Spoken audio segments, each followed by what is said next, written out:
T'as vu la dernière vidéo de Bastille? Non, je l'ai pas vu, non. Ah, franchement, Simon, il faudrait passer en light mode là, parce que là, ça pique un peu les yeux. Ah, moi j'aime bien le light mode, c'est clair, c'est propre, c'est lumineux, on voit bien. Oui, enfin, c'est surtout une lampe torche dans ta tronche, excuse-moi, mais Toi tu crois que c'est mieux avec ton écran noir ou avec un peu de soleil on voit plus rien? T'as trop regardé de films de hackers je pense, hein. T'es matrixé. oui, enfin, moi, au moins, à la fin de la journée, il me reste de la batterie, hein, et puis je suis pas sans cesse à quémander à mes collègues un chargeur toutes les 5 minutes. Ah écoute, ce que je te propose c'est que plutôt que de se disputer, on cherche des sources, on cherche des arguments sur pourquoi, quel mode est le meilleur, et puis on verra qui a raison. Ouais, ça me semble une bonne idée. Enfin, on pourrait en faire un talk là, t'en penses quoi? Ça va intéresser les gens tu crois? Je sais pas, Anastasia, t'en penses quoi? Je sais pas, ce sujet, je suis plutôt light mode, mais bon, je sais pas. Est-ce que vous êtes plutôt dark mode ou light mode? Ça vous dit d'écouter leurs recherches, là? De voir qu'est-ce qu'ils ont trouvé comme analyse, là, les résultats? Parce que, personnellement, je suis plutôt light mode, mais je ne sais pas pourquoi. Voilà. Donc, on se lance? Vous êtes OK? Antoine et Simon, let's go. Dark mode. Merci de les applaudir.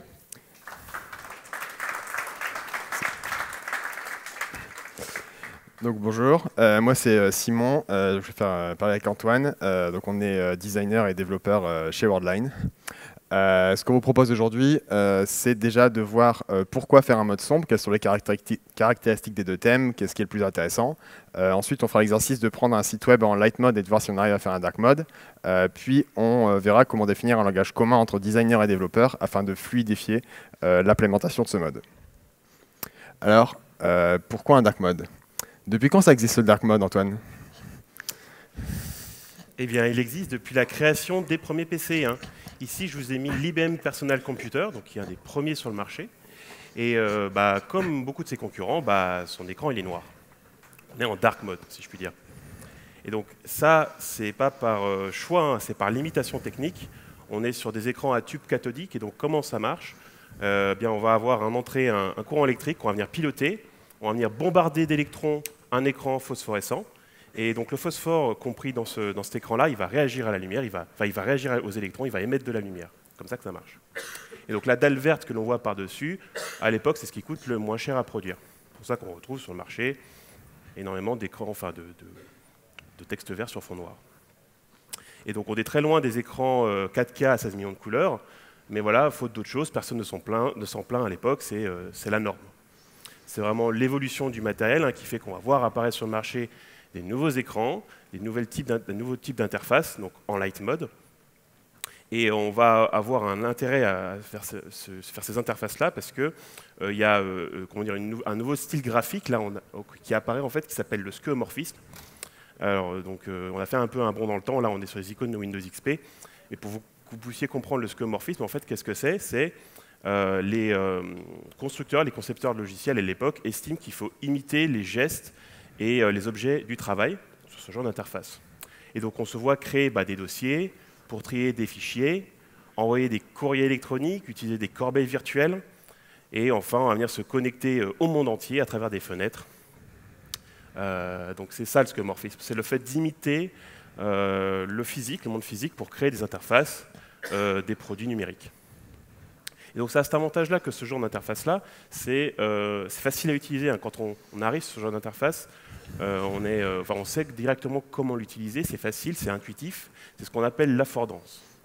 Et outre cette affordance, en fait, on a quelque chose de ludique et plus ou moins chaleureux à utiliser. Et ça a fait ses preuves, hein, jusqu'à la création des premiers smartphones, des premières applis mobiles. Ici, je vous ai mis une interface d'iOS 3 donc sur iBooks à l'époque.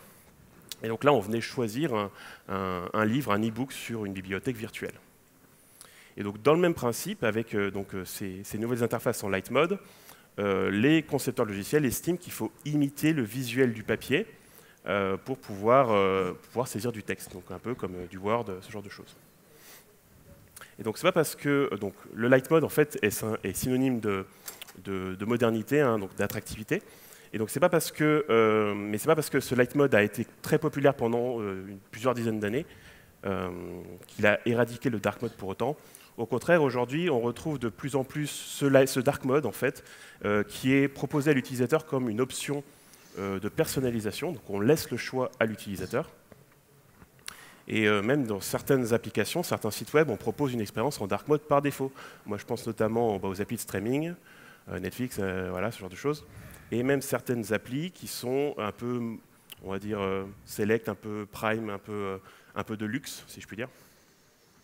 Et donc on assiste comme ça au cours du temps à une guerre entre le light mode et le dark mode, si bien qu'en tant qu'utilisateur, on préfère un mode plutôt que l'autre. Donc, entre light et dark, effectivement, on a en général nos préférences. Quand je parle de ça aux gens, en général, ils sont plutôt d'un côté ou de l'autre. Et c'est pas forcément évident de trouver des arguments et d'expliquer pourquoi on préfère l'un ou l'autre. Donc, c'est ce qu'on va essayer de faire ici. Donc, on a cherché des sources sur vraiment essayer de trouver des arguments par rapport à ça. Donc, on va commencer par une étude scientifique qui a été réalisée en 2013. Les chercheurs se sont intéressés à la lisibilité des deux modes. Donc pour faire ça, ils ont pris 165 participants et ils les ont répartis en deux groupes. Donc un groupe a lu du light mode, donc du texte noir sur blanc, et l'autre groupe a lu du dark mode, donc du texte blanc sur noir. Chaque participant avait 40 textes de 250 mots à lire et devait détecter un maximum d'erreurs.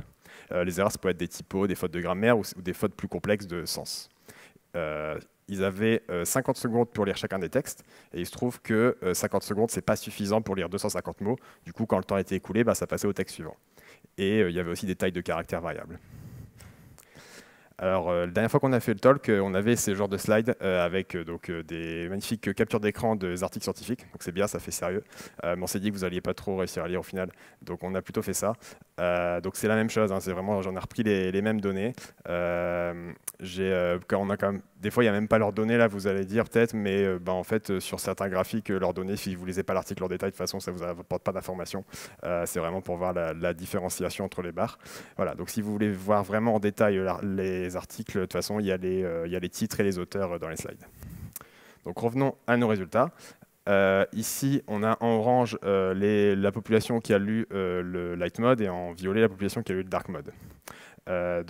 Plus la barre est haute, plus les participants ont bien réussi à détecter les erreurs dans les textes. Donc déjà, on voit que les participants qui ont eu un thème clair ont mieux réussi, et aussi que la différence entre les deux barres se réduit au fur et à mesure que la taille des caractères augmente. Donc dit autrement, si les caractères sont grands, qu'on soit en light ou en dark, ça ne change pas grand-chose. Par contre, si les caractères sont petits, il y avait quand même des meilleurs résultats en light mode. Et comme je disais, vu que les participants n'avaient pas le temps d'aller jusqu'au bout des textes, l'avantage c'est qu'on a pu mesurer, les chercheurs ont pu mesurer combien de mots ils avaient lus en moyenne. Donc on voit qu'en light mode, ils lisaient toujours à peu près 110 mots, et en dark mode, ils en lisaient moins, et ça augmentait avec la taille des caractères. Et enfin, une fois l'expérience terminée, ils ont donné un questionnaire aux participants. Les participants, ils devaient mettre leur ressenti de l'expérience, donc subjectif. Ils devaient noter des trucs entre 1 et 4. 1, j'ai pas eu de difficultés, 4, j'ai eu beaucoup de difficultés. Donc pareil, je fais un zoom sur les données qui nous intéressent. Ça, c'est la difficulté perçue des participants, du coup, à se concentrer sur les mots, à suivre les lignes et à sauter d'une ligne à l'autre. Donc, ils notaient sur la barre blanche de gauche, là, donc faible, c'était 1 et élevé, c'était 4. Donc, ce qu'on voit, c'est qu'en gros, les deux groupes ont à peu près répondu la même chose. Donc, conclusion, le groupe qui a lu en dark mode a moins bien détecté les erreurs, mais ils ne s'en sont pas forcément rendus compte. Quand on leur a demandé comment ça s'est passé, ils ont répondu à peu près comme l'autre groupe. Ouais, ça a été, en gros. Le même groupe de chercheurs a aussi ajouté un paramètre qui est l'âge des participants. Donc cette fois-ci, ils ont coupé le groupe en une population jeune de 18 à 33 ans et population âgée de 60 à 85 ans. Cette fois-ci, ils ont mesuré l'acuité visuelle. Donc il y avait des sortes de C, là, comme sur la droite. Il fallait détecter le C était tourné en quelle direction. Donc le trou du C, est-ce qu'il est en haut à droite, en bas à gauche, etc. Évidemment, c'est facile, hein, mais c'est comme chez l'ophtalmo, c'est petit, si c'est loin, si c'est flou, on n'y arrive pas forcément. Donc voilà les résultats. Donc évidemment, la population jeune a mieux réussi et aussi l'écart est assez important. Et ils ont profité de ce groupe-là pour refaire la même expérience qu'avant, donc avec les erreurs dans les textes. Et là, on voit que on a des résultats similaires à la première expérience, c'est-à-dire que le light mode s'en sort mieux, mais bon, c'est pas non plus énorme la différence.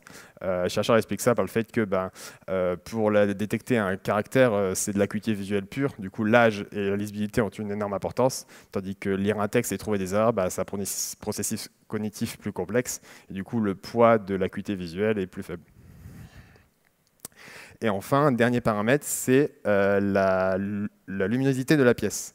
Donc cette fois-ci, on a un tableau à 2 fois 2 entrées, donc thème sombre, thème clair, pièce sombre, pièce éclairée. 400 participants, 50 participants, pardon. Jour 1, ils ont tous fait le thème clair. Jour 2, ils ont tous fait le thème sombre. Et ils avaient 400 tests à faire. Un test consistait en fait, sur un écran, il y avait une chaîne de caractères. Et il fallait dire si la chaîne de caractères était un mot. Donc si c'est ARBRE, bah, c'est arbre, c'est un mot. Si c'est le truc qui est en dessous, c'est pas un mot. Donc pareil, c'est facile, hein, mais le but c'était d'aller le plus vite possible. Et puis c'était tête tisse, c'était tête floue, etc. Donc il y a, comme je dis, il y a 4 possibilités. Ce qu'on voit, c'est qu'il y a 3 barres qui font à peu près la même taille. Et il y a une barre qui est plus haute. Donc la hauteur de la barre, c'est le temps de réponse moyen. Donc plus la barre est haute, moins c'est bien. Et donc la configuration qui a donné les moins bons résultats, c'était quand les participants lisaient du thème sombre dans le noir. Ce qui n'est pas très intuitif. Ok, donc on apprend plein de trucs en fait. Hein. Moi je pensais pas que le dark mode était moins accessible que le light mode, moins lisible. Moi, j'avais un peu cette croyance que le dark mode reposait les yeux, quelque chose comme ça. Et donc, du coup, je me suis intéressé, moi, aux effets à long terme du dark mode. Et donc, il y a une étude spécialisée donc, sur l'évolution de l'œil au cours du temps, donc de la forme de l'œil exactement, et des chercheurs qui se sont renseignés qui sont intéressés à la partie rouge de l'œil qui est externe, donc ce qui s'appelle la choroïde. Et donc cette choroïde-là, elle va varier en fonction, son épaisseur va varier en fonction de si on est en dark mode ou en light mode. Et ce que savaient ces chercheurs-là, c'était qu'une faible épaisseur de choroïde pouvait entraîner la myopie, donc sur le long terme. Et donc suite à cette étude, ce qu'ils ont vu, donc là ce qu'on voit à droite ici, c'est l'épaisseur de cette choroïde. Donc en jaune, la ligne jaune basse, c'est l'épaisseur normale. Et donc quand on est en dark theme, on va vers le on, donc on augmente l'épaisseur de la choroïde, la choroïde s'épaissit, et en light theme, en fait, elle fait moins 16,3 micromètres, donc on a quand même un delta de 26 micromètres, ce qui est énorme pour la taille de l'œil. Et donc du coup, ce qu'ils veulent dire, c'est qu'en light theme, sur le long terme, ça peut entraîner la myopie. Pas fou. Ensuite, là, une autre étude que j'aime bien, moi, c'est sur les personnes atteintes de cataracte.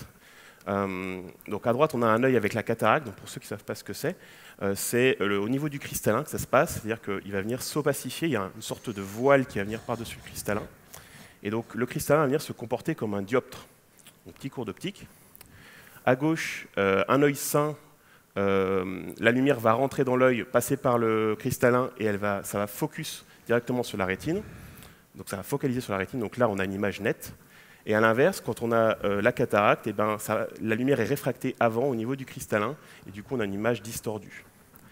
Et donc cette étude dit que plus il y a de la lumière qui rentre dans l'œil, plus l'image va être floue, et moins il y a moins de lumière qui rentre dans l'œil, par exemple en lisant un dark mode, et plus l'image va être nette, donc quand on a la cataracte. Donc la conclusion c'est les personnes atteintes de cataracte lisent 50% de fois plus vite en thème sombre. Alors il y a plein d'études qui parlent des troubles de l'œil. Je pense totalement aux daltoniens, ce genre de troubles. Tout ça pour vous dire que si vous n'intégrez pas de dark mode dans votre application, vous allez discriminer une partie de la population. C'est de l'accessibilité. Si on passe maintenant au matériel, il y a un mythe qui disait que le dark mode était moins énergivore que le light mode. C'était un argument marketing à un moment donné. Et du coup, il y a un gars sur YouTube, il s'appelle Funbuff, vous pouvez aller voir sa vidéo. Il va simuler des touches avec un bras mécanique sur deux smartphones, un qui est complètement en dark mode et l'autre complètement en light. Et donc avec la même configuration des deux côtés. Donc on a à la fois la même luminosité, la même utilisation du volume, du Wi-Fi, du Bluetooth. Et ce qu'ils se rendent compte, c'est qu'à la fin, il n'en restera qu'un d'allumé. Donc c'est celui en dark mode. Alors, il a fait une petite évolution, on a un petit graphe ici qui explique l'évolution de la batterie. Donc, au début de l'expérience, on est à 100% de batterie dans les deux cas. Et là, après, on a les deux courbes, donc celle du light mode en orange, qui dégringole au bout de 7h33. Et on a une différence de 30% de batterie dans cette expérience-là.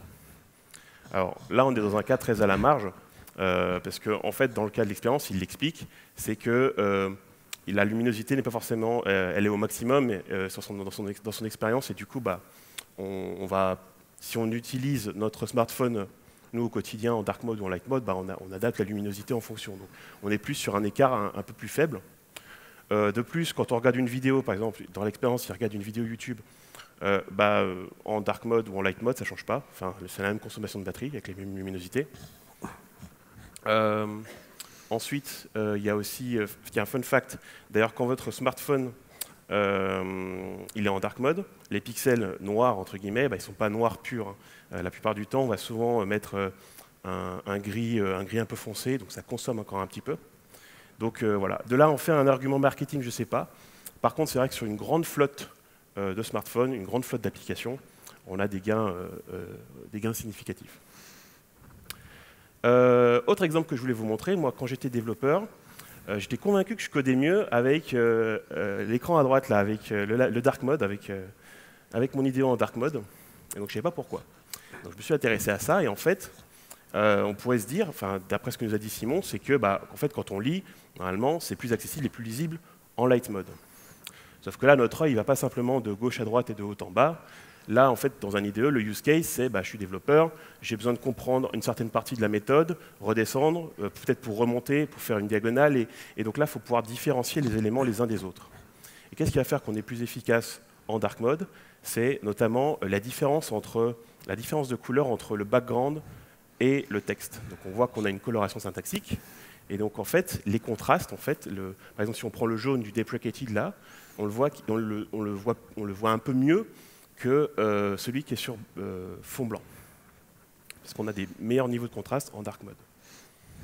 Et donc ça, c'est pas mal en fait pour ce genre d'interface-là avec des indicateurs colorés. C'est-à-dire qu'on va avoir tout de suite plus visible, plus rapidement l'information dont on a besoin. J'ai même mis un autre exemple après, sur ce genre d'interface-là, où là on a des hauts niveaux de contraste avec des couleurs très saturées. Donc là on voit tout de suite les indicateurs rouge, vert, jaune. Alors voilà, on est sur une interface de trading, on n'est pas non plus très bien au niveau UX, mais je veux dire, voilà, on voit les choses. Donc, conclusion, l'idéal c'est toujours de faire les deux thèmes et laisser le choix à l'utilisateur. Mais supposons qu'on soit obligé de choisir entre l'un et l'autre. Supposons que je suis designer, mon product manager il vient me voir et il me dit écoute, cette année on va faire un thème et on aura peut-être le budget pour le deuxième l'année prochaine. Comment faire? Du coup, moi je dirais qu'on peut regarder 3 caractéristiques. La première, c'est quoi l'application, où elle va être utilisée, intérieur, extérieur, jour, nuit, et quels sont les individus à la fin qui vont l'utiliser, est-ce qu'ils ont des préférences, quel est leur âge, etc. On voit évidemment qu'il y a des choses qu'on contrôle plus que d'autres. Le thème de l'app, on le connaît. L'environnement, en général, on ne le connaît pas, sauf application spécifique. Et l'utilisateur final, on le connaît encore moins. Mais on peut essayer de répondre à cette question avec les informations qu'on a. Donc, premier cas, supposons je veux faire une application pour une grande société ferroviaire qui permettrait de réserver des billets, de montrer mon billet au contrôleur, de regarder dans quel wagon je dois monter. Antoine, tu ferais plutôt quoi? Un light ou un dark? Moi, je sais pas. Moi, je dirais plutôt un dark parce que c'est quand même classe. Hein. Et puis, si on veut redorer un peu l'image de la société, ça peut être intéressant. Effectivement, un dark theme, c'est joli. Le problème, c'est que si je suis sur le quai de la gare, que mon téléphone est en light theme globalement, que la luminosité du coup est réglée par rapport au light theme et que j'ai le soleil sur mon téléphone, je vais peut-être pas voir du coup dans quel wagon je dois monter. Donc typiquement, si on est sur SNCF, on est sur une application qui peut être utilisée n'importe où, n'importe quand, par à peu près n'importe qui. Et du coup, je pense que le thème le plus versatile, ça va dans ce cas-là être le light theme si on devait en faire qu'un seul. Alors là, cas particulier, on est à la Fête des Lumières à Lyon. Donc c'est sympa, c'est en décembre, hein, venez à Lyon. Donc ça se déroule la nuit, en fait, ce sont des illuminations sur les bâtiments, avec de la musique, ce genre de choses. Et donc là, si on voulait designer une application mobile pour pouvoir suivre l'événement et en même temps que regarder les lumières, ce genre de choses, eh bien là, la question se pose de l'immersion. Donc pour ne pas casser cette immersion avec l'utilisateur, en plus on est vraiment dans la nuit, eh bien, avec les hauts niveaux de contraste, on pourrait dire on partirait sur du dark mode du coup. Supposons que je veux faire une app pour agréger des news, par exemple. Donc, mon utilisateur, sur mon appli, il va faire quoi? Il va lire des trucs. Il va lire plein de trucs. Là, typiquement, on est sur le cas où c'est super important d'avoir les deux thèmes parce que si un utilisateur n'a pas son thème de prédilection pour lire beaucoup de texte, son expérience va être fortement dégradée. Encore une fois, si je dois choisir un, je dirais plutôt le light theme par rapport aux études qu'on a vues au début, que la lisibilité va être en moyenne meilleure pour les gens. Alors ici, on est dans l'univers du développement, on est sur l'interface de GitKraken, donc pour ceux qui aiment bien les interfaces graphiques pour gérer votre versionning. Et donc là, la question se pose de l'environnement du développeur. On sait qu'un développeur, il est rarement au bord de la plage en train de coder, hein, il est plutôt dans un environnement clos, et il utilise un IDE souvent en dark mode par défaut, la plupart du temps. Et donc là, pour éviter une fatigue oculaire du shift entre un light mode et un dark mode, hein, quand on fait Alt-Tab par exemple, eh bien là, on va plutôt rester dans l'environnement du développeur et proposer une expérience en dark mode. Donc petit récap. Vous voyez, j'ai fait un tableau comme ChatGPT, mais je l'ai écrit avec mes petites mains. Donc voilà, c'est ce qu'on vient de dire, on ne va pas lire en détail, c'est plutôt si vous voulez regarder sur les slides ou prendre une photo.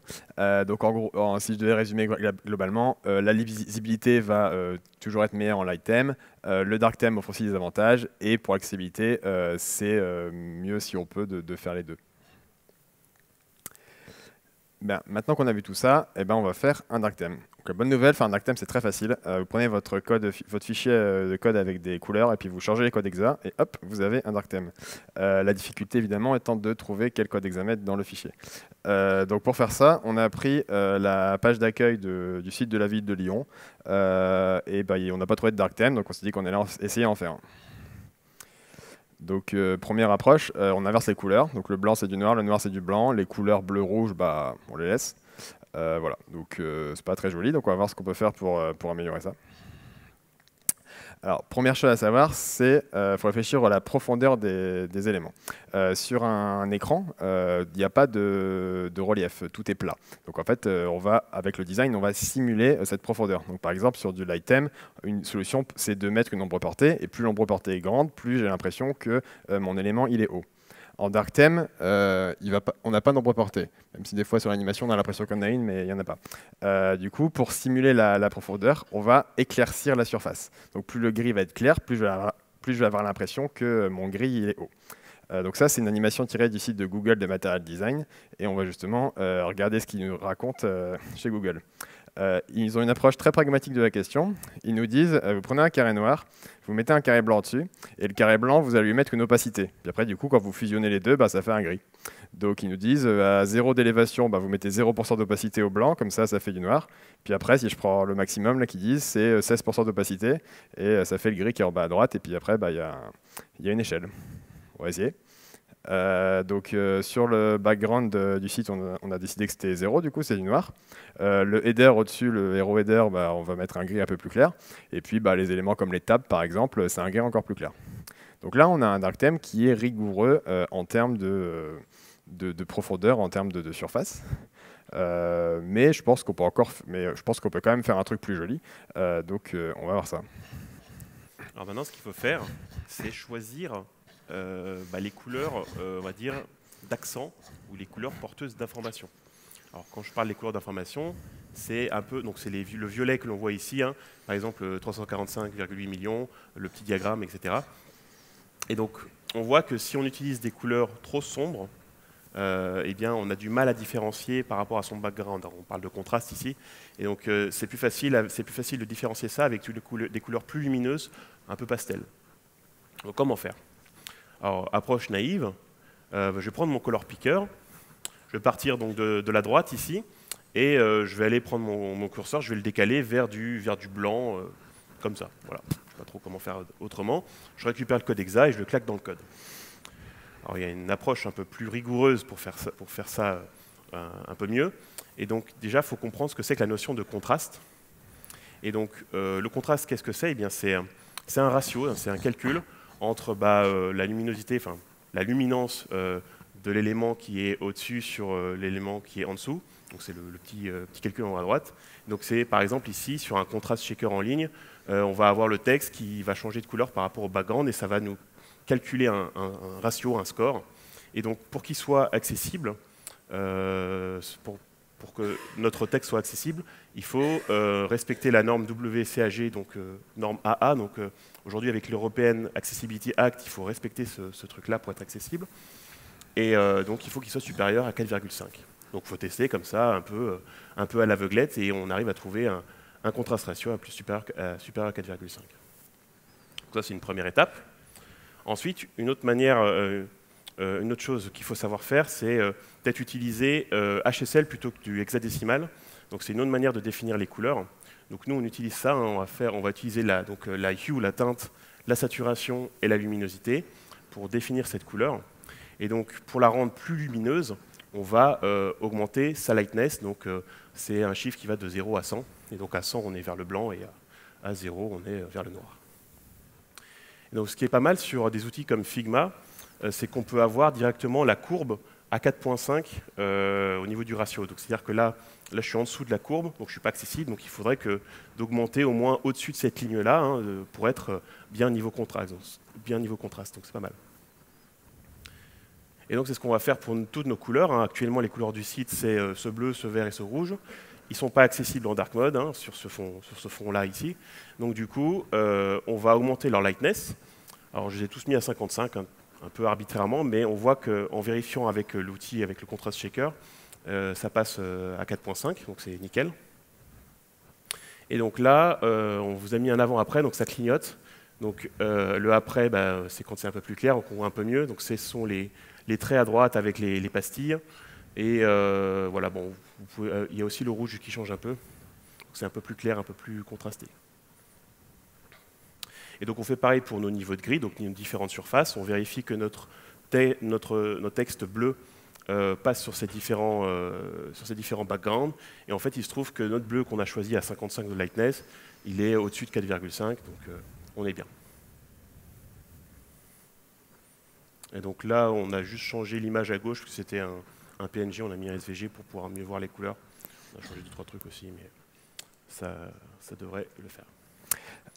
Et donc, dernière étape, ce qu'on peut essayer de faire, c'est de teinter les gris. Donc, teinter les gris, ça peut être intéressant pour avoir un look un peu moins neutre, un peu moins triste sur les dark themes.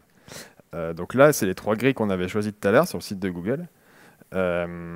Et ces 3 gris sont totalement neutres. Donc si vous prenez un color picker en HSL, par exemple, en bas à gauche, c'est du noir pur, en haut à gauche, c'est du blanc pur. Et du coup, l'arête du carré sur la gauche, c'est du gris pur. C'est-à-dire que vous avez une échelle, enfin un gradient de noir à blanc avec tout plein de gris pur. Et du coup, les 3 gris qu'on avait choisis tout à l'heure, ils sont tous sur cette arête à gauche là, du carré. Nous, ce qu'on va vouloir, c'est aller chercher des noirs et des gris foncés plus en bas, là, mais pas tout à gauche, pour qu'ils soient teintés. Donc la première chose qu'on veut faire, pour faire ça, la première chose qu'on doit décider, c'est vers quelle couleur on va les teinter. Donc là, pour notre site, on a décidé de prendre la Primary, donc le bleu. Donc là, le color picker est réglé sur le bleu du site pour l'instant. Et si on le décompose en HSL, du coup, on voit que la teinte du bleu, donc c'est le premier numéro, la hue, c'est 194. Donc c'est ça qui va nous intéresser. Donc si je prends un des gris qu'on avait, il a 0 de teinte, 0 de saturation, c'est pour ça qu'il est tout à gauche, et il a 15 de lightness. Là, pour le teinter, la première chose que je vais faire, c'est que je vais lui mettre la même teinte que le bleu. Donc je prends 194 et je le mets dans la teinte. Et ensuite, ce qui va déterminer à quel point il est teinté, ça va être la saturation. Donc là, j'augmente la saturation, et là, je n'ai pas trop de formule magique à vous donner. Il faut augmenter et voir ce que ça donne jusqu'à ce que l'ensemble rentre bien. On va faire ça pour nos 3 gris. Donc pour chacun des gris, je mets la hue à 194 et ensuite je joue avec la saturation jusqu'à ce que ça me plaise. Voilà. Donc là on voit peut-être pas énormément la différence, mais si je l'applique sur le site, maintenant on a l'impression que c'est bleu, on a quelque chose de beaucoup plus frais, et tout en gardant notre hiérarchie, donc les gris bleus les plus au fond, les plus bas dans le site sont les plus foncés, et ceux au-dessus sont les plus clairs. On peut s'amuser à faire quelques avant-après. Donc là, on avait l'approche naïve et le résultat final, ou encore le light theme qui est en prod et le résultat final. Donc, conclusion de cette partie. Pour faire un dark theme, en fait, je ne sais pas si vous avez remarqué, mais c'est assez pragmatique ce qu'on a dit. D'abord, on prend les surfaces et on les transforme en gris en s'assurant que la surface la plus haute, elle soit la plus claire. Ensuite, éventuellement, on teinte les surfaces. Donc là, la difficulté, c'est de trouver vers quelle couleur teinter en fait. Donc si vous avez une Primary en bleu ou violet, ça marche bien. L'exemple était facile. Si votre Primary est jaune, c'est plus compliqué, parce que ça va pas être très beau en fait. Une astuce, ça peut être par exemple de prendre la couleur complémentaire à votre Primary ou ce genre de choses. Et enfin, vérifiez que les couleurs du coup, avec lesquelles vous écrivez sur vos nouveaux gris sont accessibles. Et en fait, rien qu'en les rendant accessibles, déjà, vous avez un truc qui est correct. Après, vous pouvez aller encore plus haut sur la luminosité, mais voilà, en suivant un peu cette recette de cuisine, je ne dis pas que ça va être excellent, mais en tout cas, ça va être, je pense, un plutôt bon résultat. Et donc enfin, comment on dev ça? Ouais, comment on va mettre en œuvre tout ça techniquement? Donc ce qu'il faut faire maintenant, c'est trouver un nom à nos couleurs. Un nom robuste, hein, on ne fait pas ça à l'arrache, on ne met pas directement le code hexadécimal au niveau des composants, hein, attention. Non, là on va prendre une méthodologie qui va nous permettre en fait d'avoir une palette évolutive entre, pour pouvoir justement switcher entre ce light et ce dark. Donc définir mes color 1, color 2, color 3 et les différents codes hexa associés. Et donc là le switch c'est l'équivalent du switch, hein, sur notre interface. Donc une approche encore naïve, hein, si je puis dire. On va nommer nos couleurs, on va dire notre bleu, on va l'appeler azur. Le rouge, on va l'appeler cherry. Moi, j'aime bien donner des petits noms sympas à mes couleurs. D'ailleurs, le white, j'aurais pu l'appeler coconut. Hein, moi, j'aime bien, je trouve ça marrant. Mais bon, on va le laisser white. Et donc ça, on voit que ça marche plus ou moins bien, hein. Notre azur, il devient un peu plus foncé. Le cherry, il devient clair, donc ça passe encore. Mais on voit que pour le white, alors ça marche pour le texte, là, les vacances de Noël côté culture. Par contre, pour le tab, là, c'est plus white, hein. Mon switch est cassé. Ça marche pas très bien. Et donc, ce qu'on va faire, c'est qu'on va utiliser une méthodologie de end-off pour transférer nos assets de design au développement, qui s'appelle les design tokens. Donc pour ceux qui ne savent pas ce que c'est que les design tokens, avant de rentrer dans le technique, comment ça marche exactement. En fait, je vais vous parler des avantages. Donc, ce que promettent les design tokens, eh bien, ils vont permettre de gérer ce switch entre différents thèmes, dark, light. Si vous avez par exemple une application en marque blanche, puis que vous avez différentes applis qui en dépendent, donc avec un style dédié par client, par exemple, avec leur propre direction artistique, leur propre logo, leur propre couleur, ça marche aussi. Vous allez pouvoir gérer la responsivité facilement, hein, donc pour les différentes tailles d'écran, ça c'est pas mal. Et en fait, avoir les design tokens, ça permet d'avoir une seule source de vérité, donc un seul repo à maintenir au niveau, là, on va parler des couleurs. Alors, pour comprendre ce que seront les design tokens, il faut comprendre ce que c'est que l'atomic design. Donc, c'est peut-être quelque chose que vous faites déjà en tant que développeur. Donc, c'est le fait de construire progressivement des composants de plus en plus complexes à partir de composants élémentaires. Donc, si je prends un atome, un composant élémentaire, ça pourrait être un bouton, un label, un input. Puis, je vais construire quelque chose de plus complexe. Je vais faire un groupe de boutons, hein, une molécule. Et enfin, un formulaire, donc un organisme, pour faire quelque chose de un peu plus compliqué. Et tout ça jusqu'à faire vos pages, vos écrans. Et donc, les design tokens s'inscrivent dans ce schéma-là, hein, ce sont vos ions. Ce sont les composés de vos composants. Et donc, ce que j'ai fait, c'est que j'ai pris 3 définitions sur le web pour vraiment qu'on comprenne ce que c'est. J'ai demandé à Wikipédia, j'ai demandé à SAP et à ChatGPT. Et donc là, en fait, ce qu'on voit, c'est que on va parler de variables, de propriétés et de design. Donc, ça va être les couleurs, la typographie, les spacing, les sizing. Tout ça, donc, pour avoir une identité visuelle, une cohérence visuelle, c'est les briques de base de votre design. Et donc, un exemple ici concret. Un design token de ce bouton Home, ici, ce serait par exemple son background, qui est rose, donc qui a un code hexadécimal, et que j'ai appelé ping 400. Et donc côté code, comment ça s'applique? En CSS, à mon background, je lui ai appliqué une custom properties, une variable CSS, que j'ai définie soit plus haut dans le fichier, soit dans un autre fichier. Et donc les design tokens, on peut les appliquer ça s'applique à différentes choses, hein. Ce n'est pas que les couleurs, c'est aussi par exemple le border radius du bouton, la font size, les propriétés de typographie, etc. On peut aller assez loin.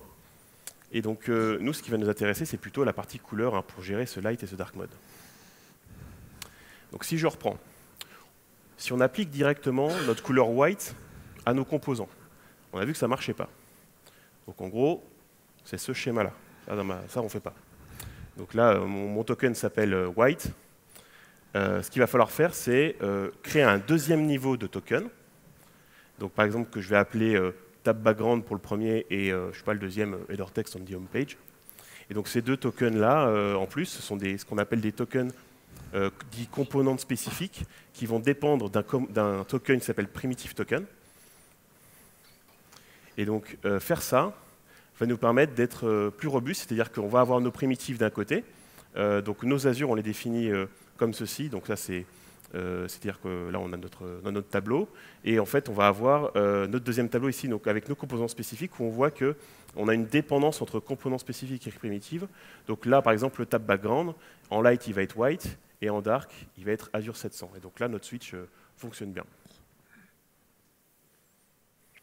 Okay. Donc avant, on avait un nommage ultra générique qui était white. Maintenant, on a ça qui est ultra spécifique. Donc on voit que ça ne marche pas très bien non plus, parce que le but, c'est pas de créer une variable et de jamais la réutiliser. Donc, une fois n'est pas coutume, on va faire un petit tour sur le site de Material Design pour voir comment ils font. Eux, ils expliquent le principe de color role, c'est-à-dire qu'ils vont donner un nom aux couleurs en fonction de leur rôle. Donc, par exemple, bon, ils ont une primary, ça c'est classique, et ils ont une on-primary. Donc, on-primary, c'est ce qui va être utilisé pour écrire sur du primary. Donc, si j'ai un bouton, ben, mon bouton il est primary, et si je mets du texte ou même une icône dessus, ça va être du on-primary. Donc, si j'ai une autre couleur qui s'appelle primary container, ben, c'est le même principe. Et puis, je parle du secondary, du tertiary, erreur, on error, etc. Si j'ai des surfaces, ça marche aussi. Si j'ai une carte, par exemple, elle va être blanche peut-être, et puis à l'intérieur, je vais écrire en on surface. Et vous allez me dire, ouais, mais des fois, le titre il est noir et le body est gris. Bah, c'est pas grave. Material Design, ils ont choisi de faire une surface variant. Peu importe. L'idée, c'est, voilà, on peut adapter la notation à nos besoins. Et puis si, comme tout à l'heure sur le site de la ville de Lyon, là j'avais différents niveaux de surface, bah pareil, je peux nommer mes différentes surfaces avec des noms comme je l'entends et faire le même principe. Donc revenons à notre exemple. On avait les primitive tokens qui répondaient à la question quoi. C'est quoi? C'est du blanc. Et on avait les component specific tokens qui répondaient à la question où. C'est où? Bah, c'est sur le background de la table ou c'est sur la page d'accueil. Et ben, on va rajouter un troisième niveau de token qui va répondre à la question pourquoi. Pourquoi c'est blanc en fait la table? Bah, c'est blanc parce que c'est une surface. Et sur mon app, toutes les surfaces elles sont blanches. Et pourquoi le texte est blanc là? Il est blanc parce que bah, c'est écrit sur du bleu, c'est la primary de mon application. Et partout sur mon app, quand il y a un fond bleu, j'ai écrit en blanc dessus. Du coup, c'est on primary, c'est pour ça que c'est blanc. C'est assez logique au final. Et du coup, avoir ce niveau, ça rend le troisième niveau optionnel. Donc en fait, ça, pas obligé de le mettre. C'est même pas un composant d'ailleurs, c'est pas très logique. Dire que c'est on primary, ça suffit. Par contre, ce troisième niveau, il peut quand même être utile.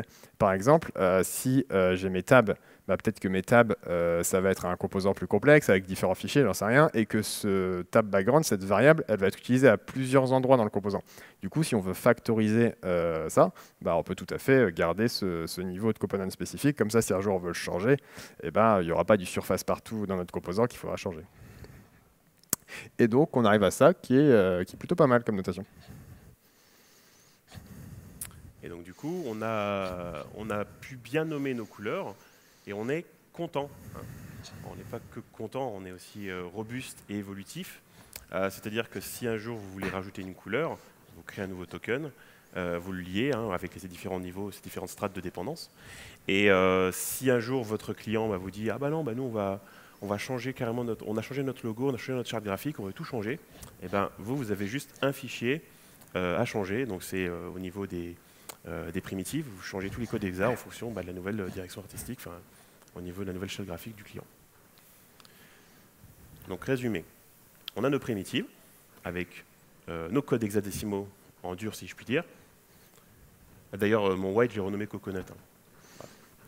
Voilà. On a nos sémantiques avec notre switch, c'est ici qu'on fait notre switch light dark, et donc on a notre dépendance sémantique primitive. Et enfin, donc optionnel, le composant spécifique, en fonction si vous avez des variants ou quoi, et là, la dépendance composant spécifique vers sémantique. Si on s'intéresse maintenant au niveau code, qu'est-ce que ça donne? Alors j'ai pris une application, j'ai fait une application React pour faire ce site web, enfin pour faire simuler ce site web, et du coup on va s'intéresser, on va enlever tout ce qui ne nous intéresse pas, voilà, et on va s'intéresser à la partie CSS. Donc je retrouve mes tokens primitifs, sémantiques, et au niveau des composants spécifiques. Et donc dans mon primitif, j'ai quoi? Je retrouve tous mes Azure, tous mes Cherry. C'est aussi là que je vais définir tous mes autres tokens primaires, mais qui ne sont pas des couleurs. Donc vous savez, les sizing et typographie, ce genre de choses. Ensuite, on va avoir les sémantiques. Donc c'est ici que l'on voit un peu plus de contexte avec background, on-background, surface, on-surface. Et du coup, avec notre coconut qui est en haut à droite. Là, on est toujours dans le même fichier, on est un peu plus bas. Ici, on a un attribut HTML. Enfin, c'est ici qu'on va gérer notre dark theme. Hein, on va dire Donc on va avoir les mêmes choses qu'avant, c'est-à-dire que là on a les mêmes custom properties, on les retrouve ici, mais sauf qu'on vient choisir la palette qui nous, les éléments de notre palette qui nous convient mieux dans nos primitives. Enfin, au niveau de nos composants, là, à la racine de mon composant, j'ai mes composants spécifiques tokens, et je vais venir les appeler en fait dans mes classes, donc dans mon tab over, avec background color, tab background over, color, etc. Et on a vu que ce n'était pas forcément obligatoire, c'est-à-dire que dans mon bouton, là, je n'ai pas fait de composants spécifiques token. J'ai directement appelé mes sémantiques, donc mon primary, on primary, primary over, secondary, on secondary, etc. Et donc ça, on n'oublie pas de le mettre à la racine de notre appli, au niveau de notre méthode principale, donc d'importer nos primitives sémantiques dans l'ordre. Hein, on est en CSS avec nos composants spécifiques à la fin. Et donc c'est à peu près tout. C'est un peu brut la conclusion, voilà. Mais on a fait un peu tout le tour de ce qu'on pouvait faire. On est allé de la théorie jusqu'à la mise en pratique. Donc si vous avez des questions, n'hésitez pas. Est-ce qu'il y a des questions? Est-ce que ça vous a un peu plus éclairé entre le light mode et le dark mode? Oui, tout à fait. Question? Non, pas de rien. Bon. Donc ça a été bien clair. Merci messieurs. Merci de les applaudir. Oui.